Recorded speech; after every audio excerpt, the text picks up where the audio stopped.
just take a breath. We allow that breath to relax our body. If we need more than one, we take as many as it takes so that we feel fully landed in this sacred now moment, fully embodied in our bodies, fully relaxing into this moment, not worrying about what has led to it or where it will lead. Just in this moment, we become still. In this moment, we move into the space of love within. In this moment, we open to the love that we are in every moment. That presence of God awareness within each one of us. We take a moment to feel wherever love resides in us. Where we feel the seat of that love. Is it in our heart? Is it in the core of our being? Wherever that is, we find that place of connection with love. We begin within, loving this body, this vehicle that we move through life in, sending love all through ourselves, especially places we feel need a little extra relaxation, a little extra acknowledgement, a little extra support. We just reach into those spaces in our awareness, lovingly send an embrace through our own body, knowing that every breath we take is the breath of God itself. Knowing that just as in the world that we are in, there is no spot where God is not. It is the same within. This body that does so much for us that we sometimes forget to love. With gratitude and appreciation for all that we have healed through, we just take a moment and send that wave of gratitude through ourselves, through our heart. We thank each part of our body, our feet, our heart, our brain, our mind, our stomach, our lungs, everything. We thank this mode of operating in this world. Thank you, body, for doing all that you do to allow me this life experience. I love you. I love this space that I inhabit. I open to loving those pieces that I find unlovable. I make space knowing that they too are Godness and therefore they too are a part of that divine love. I move into that loving appreciation. And I allow it to move through me. Then I allow it to move into this space. So much love in this space. There always is. I allow myself to feel it, to wrap my arms around it, and to wrap it around me if I feel I need it now. The love of each one of us that is bigger than each one of us, that moves outward from us into this space to bathe it in God's love. As we grow it, it grows even more until it can't be contained in these walls. It moves into each home, each person who is virtually with us right now. It was already there, and we acknowledge that our space grows and is a part of that space too. We send our love there. We wrap our arms around each being, bathing each in love. And we allow it to grow further all around this world. We envision this love spreading every single space to every single being, knowing that even though we feel like we are pushing it from us to them, bathing them in it, giving it to them, it is also coming from them. Because there is no spot where God is not. And God is all love. We take that knowing into the silence for a moment, even as we see that love ever expanding in the silence.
And with another breath, we allow it to land. Wherever it is reached, wherever it's wrapped around, we just know that wherever they are, God is. Wherever we are, God is, and we are they. We are all one individuation, one eachness within the allness, and we are all a part of God's love. So we just let it land. First within ourselves, and then wherever it is reached. We open in love to the experience that continues from here, allowing ourselves to receive.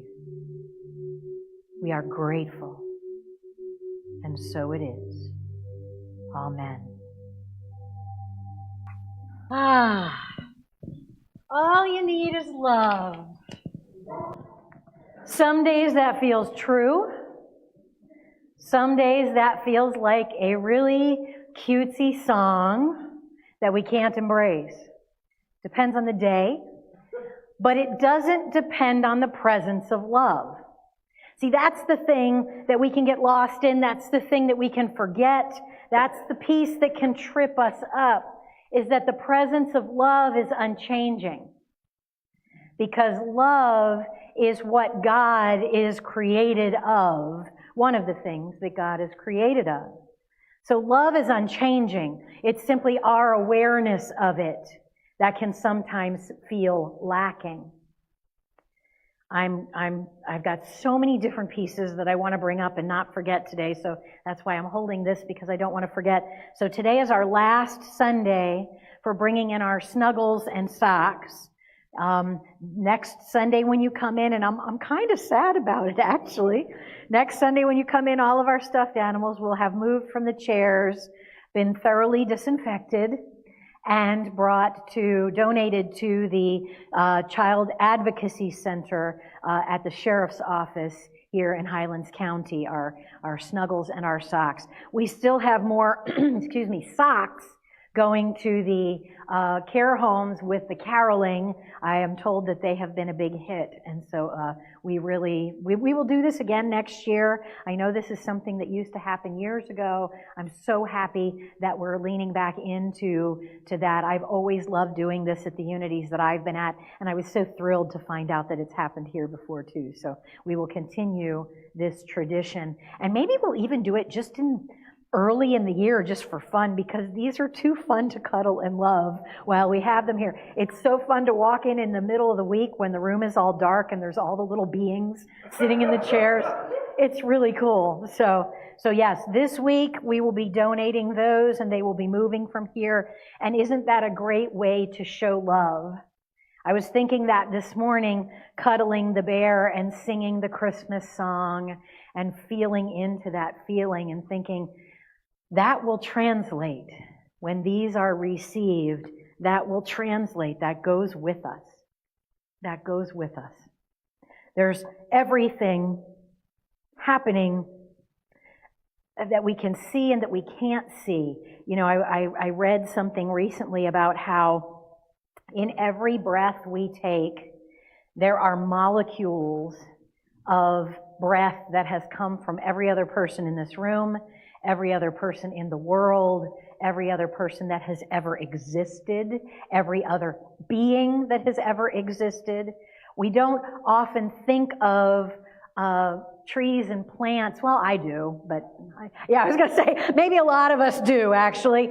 I think about the trees and the plants as sentient beings and as beings that help our world and that are living and breathing. It's fascinating to tell children in my past, one of my past lives as a science teacher, I loved discussing the fact of how our air is recycled inside this bubble of our atmosphere, and that every breath that has ever been breathed is still here, and that every breath gets recycled through the plants, and that the plants breathe in what we breathe out. To me, that feels a lot like love. It's this cooperative way of living. We give the plants the air that they need to survive. They give us the air that we need to survive. And there's this cooperative circle that happens. If it weren't for the plants, humans couldn't be here in the first place. When this planet was born and its atmosphere was born, inside of it was all carbon dioxide. Not all, but the prevailing air that existed was carbon dioxide. Plants started breathing that in and breathing out oxygen, and they make our lives possible. That's love to me. This way that we all lean into each other, this way that we all cooperate. You know, I've been thinking a lot this week about how love shows up in preparation for this. And by the way, if you haven't, we are in the season of Advent. Today we lit the pink candle. It's why I'm up here in my neon pinkness today, because it is, and Gaudete, I believe is how we say it, Sunday is why we have the pink candle. I have those of my son is one what drives him crazy every year at Advent, that there are 3 purple candles and 1 pink. Does not sit well at all with the way things are supposed to be. And me either, frankly. So what is the pink one and why do we do the pink one? Well, that's because the 3rd Sunday of Advent, which this is, if you don't have your Advent books or if you are here for the first time, please, they're here on the stage. I invite you to take one. You are welcome to go through and read through them or not. Gift them to someone. We're 3 weeks in now. There's not that much time left. So feel free to take one to share with someone if you would like. But this week is the week of love. And it's interesting because the candle symbolizes joy. Now, it's always the 3rd Sunday of Advent that we light the pink candle that signifies a lightening and a brightening in the Advent journey. Advent is a coming to. And Advent is a happening. And the time of Advent is us coming to the time that Christ is born. Now, we all know in unity that we carry that Christ presence within each one of us. It never dies. It won't ever die. It is simply a time for us to be aware of a rebirth of it within each one of us. And so that pink candle celebrates the lightening. We're 3 weeks in. We're almost there. It's time to go, we made it this far. If you haven't been observing the weeks of Advent or leaning into what this season is or don't even really know, I would invite you, take one of the books. It'll take you through the journey, and you can learn a little bit about how each one of these weeks we are moving toward birthing the Christ within, or rebirthing our awareness of the Christ within. And each week we are invited to step into a piece of what that Christ presence is. And love, we get the, all you need is love. Okay. And money, and electricity, and relationship, and yeah. So the thing is, our understanding of what love is can often fit in a shoebox compared to what love actually is. Love is not just a feeling. It is the thing at work that pulls us toward life and life toward us. It gets us back out there. It is that impulse to live. It is that creative force that allows us to make things in our lives and do things in our lives. Love is that call to action. It is support. It is so very much it is the life force that seeks to rebirth, to continue forward, to grow and expand, to share. It's not just, I love pizza, or I love my spouse, or I love my kids, or there's so many different degrees and there's so many different parts of what that can be. Love shows up so many different ways. I wanted to share a way that love has shown up here in the form of support. We were talking about it this week in meditation. Nobody wants to hear from the person that does this that we need your money. I don't blame you. I don't want to either. I want this person that stands up here and does this to make me feel loved and embraced and accepted and safe and growing. I don't want this person to remind me that this electricity happens because we pay an electric bill. And there is always this walk in ministry by the minister of knowing that I work for you. You pay my salary. I work for you. I'm only here because you're here. And if we don't all share and give and offer to support this place financially, it won't be here, and neither will my job. And love is this guiding force in the universe that draws to it everything like it. And that includes support. That includes things that keep this door open and perpetuate a living legacy in this place. And I didn't share with you, and I'm remiss, so please forgive me. On our Thanksgiving dinner, when we had our Thanksgiving dinner here with about 60 of us, Sherry came up and handed me, on behalf of Boots, one of our beloved members who made her transition, handed me to hand to our treasury a check for $10,000. Yeah, that's what I said. Yes. And we are so, so very grateful. Because here's the piece of, love is that attracting force that gives life to something and breathes it forward and gives it energy and enlivens it. And we are practical spirituality. Yes.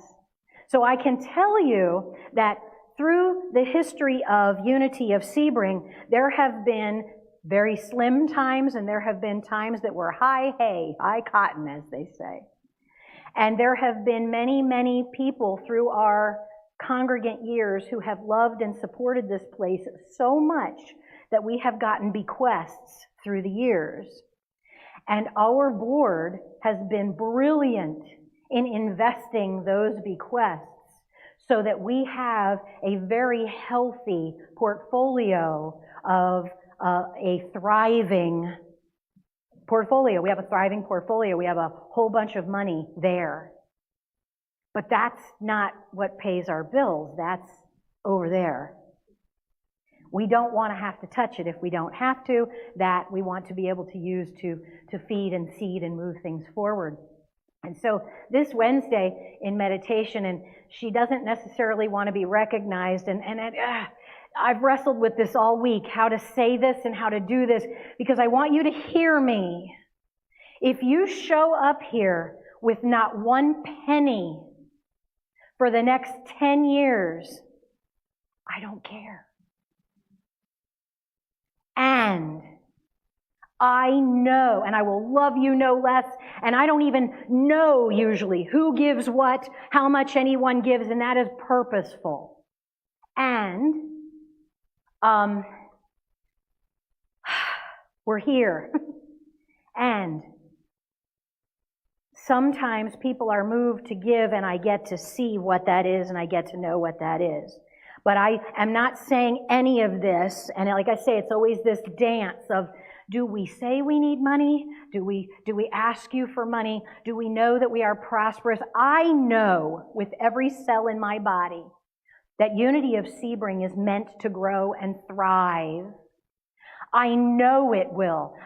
There's no doubt in this space. Right. There's no doubt in this space. And we live in this practical world of bottom lines and paying bills. And I can tell you that what is shared on each Sunday in the giving plate, sometimes it pays our bills and sometimes it doesn't. And I know that we are a thriving community. And so this Wednesday, and I'm one that I will never look at a check. Anybody hands me a check, I'm like, yes, thank you very much. And I hand it to Tina, and we move it on, and it goes from there. And this Wednesday, our beloved Dot walked into meditation and said to me, would you take care of this check for me, please? And I said, sure, and in my mind, I'm ticking off the minutes till we have to start meditation, and I'm going, okay. And I said, can I just stick it in the offering basket for now, and I'll take care of it after? She said, well, you may want to open it and look at it first. And again, I say this because there isn't a thank you big enough to thank Dot, and at the same time, I thank every one of you for any contribution you have ever made, energetically or financially, to this space. And Dot asked me to open the check, and when I read it first, I thought I read it wrong. Because I thought, wow, $2,000 is a lot of money. And then I read it again, and it said $20,000. Yeah. So this week, Dot shared a check with us to help all of us in this community grow forward for $20,000. Can we just take a minute?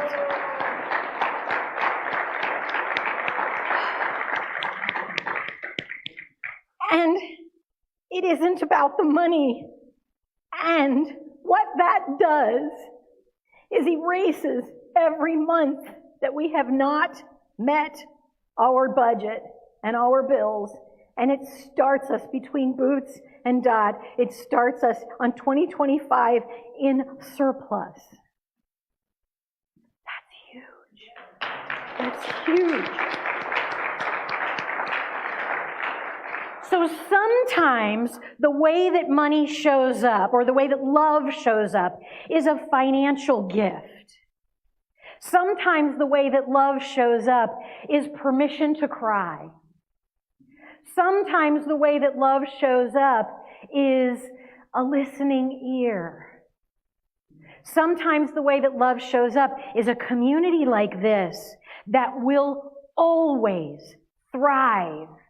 Not because someone stands up here and guilts people into giving anything, but because it will be no other way, but because Unity of Sebring is a thriving legacy of love created by Val and by Andy and by all of you, and this space moves forward, always taken care of and always having more than what it needs.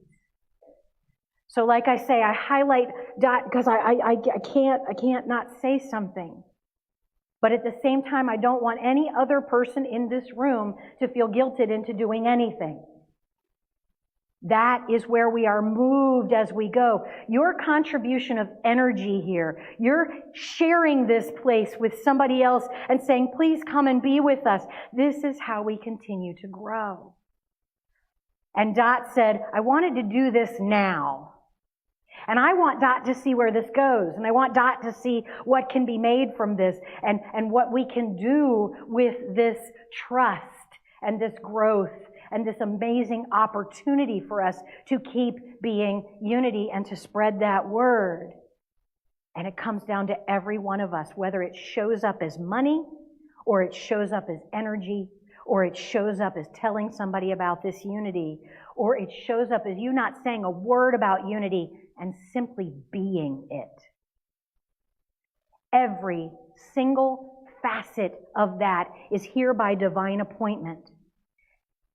Don't feel, I can't tell you how many times people have said to me, I love this place, I wish I could give you more money. Can I ask everyone right in this second to take a deep breath and let that go? We show up as we can with an open heart and the love of this mission and vision and purpose, and it will move forward and grow and thrive. The mechanisms move into place for that to happen. And if you can give, great, give. And if you can't give, I'm still here with open arms. It doesn't matter to me. And we are oh so grateful for those who can, who choose to. We've got room for all of that in us. That's how we move forward. That's how we thrive in 2025. That's our theme, Alive to Thrive in 25. So as we move into that space, see, right now we've got to get to the end of the year, and today we're joyous and we're pink and we're all about love, and we're all still dealing with things in our life that are calls to love. That are like, I don't like this part of me, or I got something I wanted to let you in on today because it's been very present to me this week. You know, we're going to be doing our Burning Bowl service on New Year's Eve, 5:30 p.m. Be there or be square, advertisement. So we're going to be doing our Burning Bowl, which is where we release what we do not want to bring ahead with us into 2025, or we released our resistance to it. So that's going to happen on New Year's Eve. And then the first Sunday of January, I hope everybody can be here, because then we do a service called our White Stone service. And that is where we take a few moments within our Sunday to open to what is calling to me in the new year. What is calling me to be? And because I'm in the preparation of all of this, and I've already written my talk titles all the way through March, I have to be in that space now. By the time we're doing the White Stone service, I've already had to have gone through it 30 times in my head to make sure it happens. So I don't get to actively do the White Stone while everybody else does, because I'm in the mechanics of it. So my word starts percolating this time every year, a couple weeks before Christmas. And I've been feeling into my intention and my thoughts for 2025. And I was sharing with Sally and I was sharing with Mike this morning. I've had a couple words percolating up to the surface. And yesterday, I learned something about love in me. That I have loved myself enough to allow myself to live in survival mode for a while. Can anyone else identify? I've loved myself enough to know that I wasn't prepared to be fully open in every aspect of my life. Now, you might be thinking, as I have thought in self-judgment, Trish, You're up here. You should have it all figured out and be able to tell everybody, yeah, I'll laugh for you because, yeah, no. So I have known for quite some time that I have compartmentalized pieces of who I am and what I do and what I will allow and what I will open to. And this conversation around love, I've loved myself enough to let myself not open before I was ready. So if you're going through that right now, I invite you to hear that and to take it in. You don't have to open because somebody else thinks you should. My dad always used to say, don't should on me. And he was right. I've loved myself to compartmentalize pieces that I didn't feel strong enough or safe enough to deal with. And one of those was dancing out in public, in bars, or in wherever I go to hear the music that I've gone to hear here. I would not dance because I tend to be a magnet for people with lots of hands and lots of alcohol. Yeah. You know, I do that. So yes, so I go, partition down. Safety's on.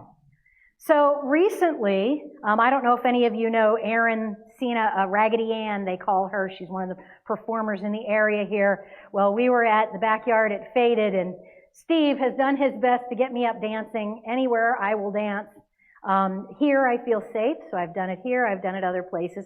And it's a big symbol to me, and that's why I share this, because I hope that you all hear this. What is the big symbol in your life that you keep yourself safe and removed from, or that you're afraid to walk toward? Because this has been one for me. After my husband passed, I felt very, very exposed and very vulnerable and very small. I'm only 5 feet tall. And I know my personality is 22 feet tall, but I am 5 feet tall, and that shows up. And so I wouldn't dance most places. And Erin came and did the whole, will you please honor me with a dance at the backyard at Faded. And so Erin is who got me back up and dancing. And so we danced, and then we all danced, and then it was wonderful, and it was joyous, and something in me cracked back open at that time. And I thought, I can do this. I can be safe enough to do this. And then yesterday, we had a merry market in Sun and Lake. I live up in Sun and Lake, and Harry Havery was there as a musician, and there were only a few of us, especially by the time it got to the dancing, there were only a few of us, and I thought, I'm so safe. Dancy dance, here we go. And I found out why I stopped dancing in public places with strange men. But I was immediately offered the opportunity, and here's where we try to avoid the allness of life. And we set ourselves up for it. I set myself up for this, and I didn't see it till it happened yesterday, but I so set myself up for this because I was so resistant. And I had this part of me so firmly closed off for these reasons that I thought I had, which were because people could have roaming hands and people could make me feel unsafe, so therefore I will stand behind my concrete wall and I will stay safe, limiting myself from what I feel when I dance. It's not about anybody else ever. Hear that. It's not about anybody else ever. It's about me feeling safe enough and alive enough to dance with the music that pulses through me. Doesn't matter what anybody else does. And so I got up, and this gentleman asked me to dance. First, he asked Steve's sister to dance, and wow, was he energetic. I was hoping Chris was safe in her spins and everything else that was happening. And then it was my turn. And I said, sure. And after the third slightly inappropriate hand area, I said to him, you get 2. On the third, I know it's on purpose. And if you do it again, we're sitting down. There it was. One of my biggest fears, that somebody was going to touch something on me or in me that I was not ready to have touched. and therefore steel doors come down. Our boundaries don't have to be barbed wire fences. Our duty, our shall we accept it, is to find the barriers we have set up in ourselves to the way that love shows up, and to bring those barriers down. And to know that when and if that peace we built up in our brain happens, not only will we be strong enough to deal with it, we'll know exactly what to say and exactly what to do. And I am little, but I am loud.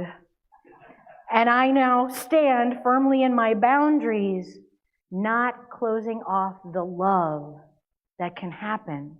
Stuff is going to happen, you guys. Stuff is going to touch us in places we don't want to be touched. It is up to us to show up anyway and say, when and if that happens, I am in God. I am strong. I am capable. I am able to weather any storm and to know whatever comes toward me is coming to serve my best and highest good.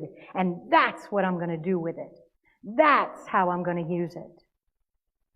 So in this season of love, in this season heading up to Christmas, if you have barriers built up in yourself to love, just like I've been doing for the week, and just like this white stone word, it's been teasing in my awareness.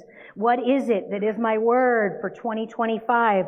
And the awareness hit me after yesterday, and after I realized I can claim my boundaries, and they don't have to be barbed wire fences. They can be a smile and a very strong woman standing in front of you saying, you will not do that to me again. Right? Right? So we can do this, you guys. Whatever that boundary is, whatever that fear is, whatever that worry is, God is in it with you. So we don't have to put up the barriers to love. We are in the love of God all the time. And when things like that happen, when we take a breath and go to God, we know exactly what it is we need to do and should do to feed ourselves. So the word that kept teasing, I realized after yesterday when I was at home analyzing and overanalyzing as I am wont to do.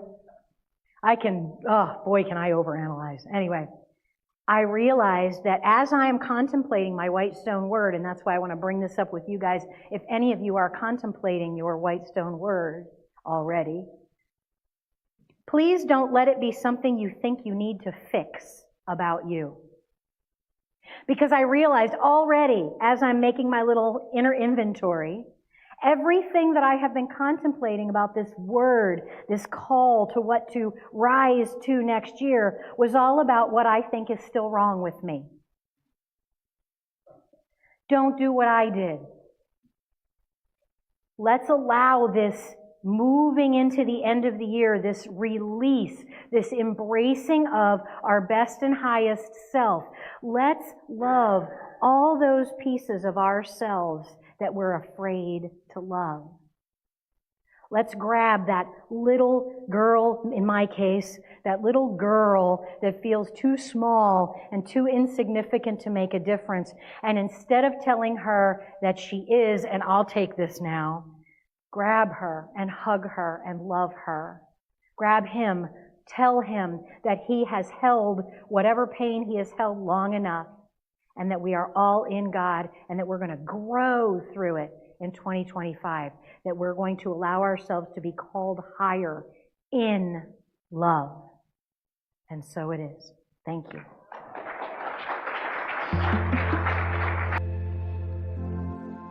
Thank you for joining us today. Please visit www.unityofsebring.org for more information, to submit a prayer request, or to donate to our ministry. We hope to see you again very soon.